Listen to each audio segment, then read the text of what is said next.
Kalau bicara frekuensi ya, sebetulnya semua kita ini frekuensinya dia satu, yang dikatakan satu satu wilayah, atau diistilahkan juga misalnya kalau kita analogikan sama radio ya, ada radio itu frekuensinya FM, ada MW, AM, MW kan gitu ya. Nah, kita sesama umat Islam aja mungkin dia sama dengan satu frekuensi FM. Jadi kita semua ini sama-sama FM nih.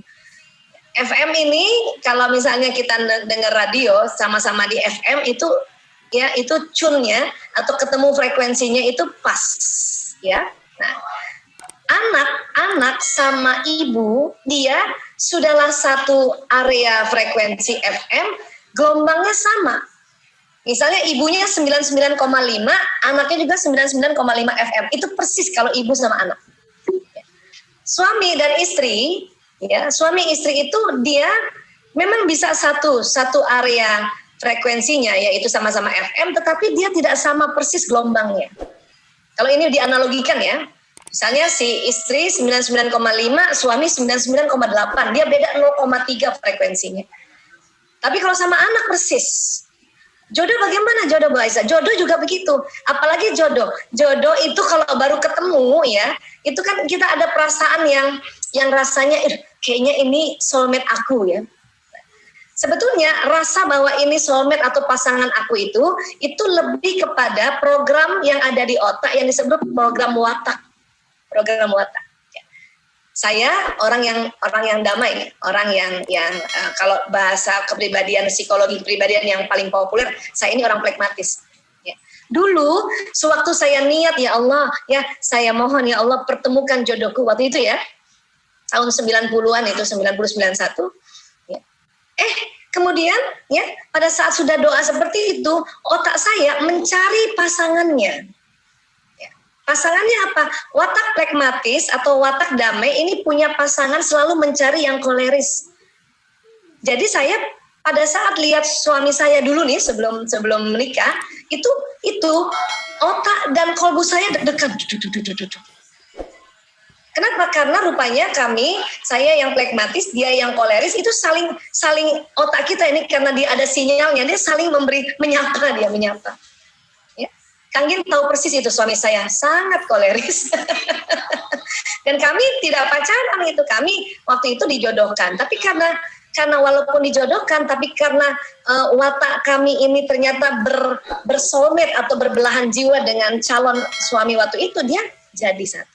Nah, kalau sinyal tentu frekuensinya si suami sama-sama di FM, tetapi beda frekuensi. Kenapa? Suami saya, dia sama frekuensinya dia dengan ibunya. Katakanlah dia sebetulnya 99 juga. Cuman 99,1 misalnya. Frekuensinya pada saat itu. Dia sama dengan ibunya. Tapi setelah kita menikah, kemudian ada ritual hubungan intim suami istri. Hubungan intim suami istri itu ternyata ya menyelaraskan frekuensi. Saya 99,5, suami 99,1 misalnya ya. Kami sudah 28 tahun berumah tangga. Artinya hubungan intimnya udah bertahun-tahun kan. Kemudian makan hampir sama, minum hampir sama, tidur ya sama-sama, ya senggol-senggolan kulit kita. Itu melakukan sebuah ya penyelarasan frekuensi. Jadi karena saya 99,5, beliau 9,1, karena selaras lama-lama ketemunya antara suami ini 9,8, 99,8.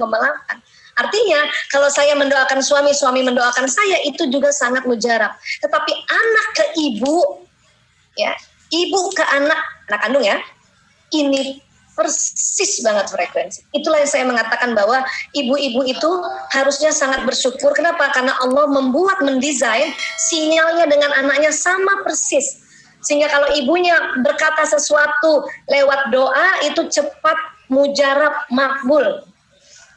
Jangankan didoakan ya, ibunya berprasangka baik itu terjadi langsung pada anak. Memang ibu tuh luar biasa ya. Ayah bagaimana? Ayah bisakah mendoakan anak? Bisa dong. Kenapa? Karena si ayahnya sudah satu frekuensi dengan ibunya kan. Dia bisa. Tapi ibu lebih lagi.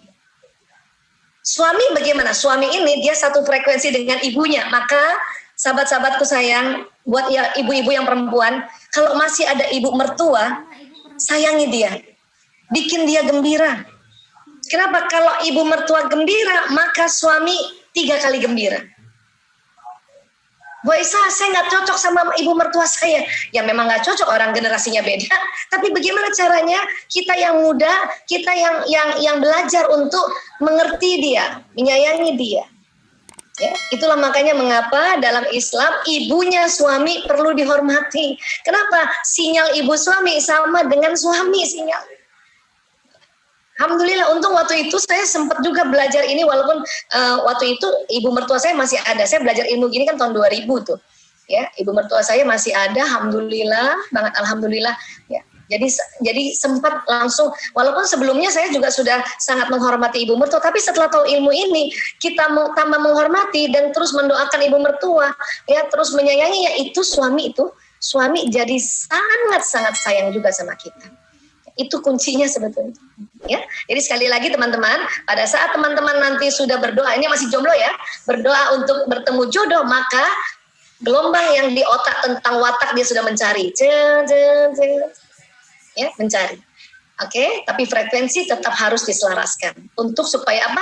Frekuensinya benar-benar hampir mirip, ya, kayak gitu. Oke, kira-kira begitu, Mbak Erni.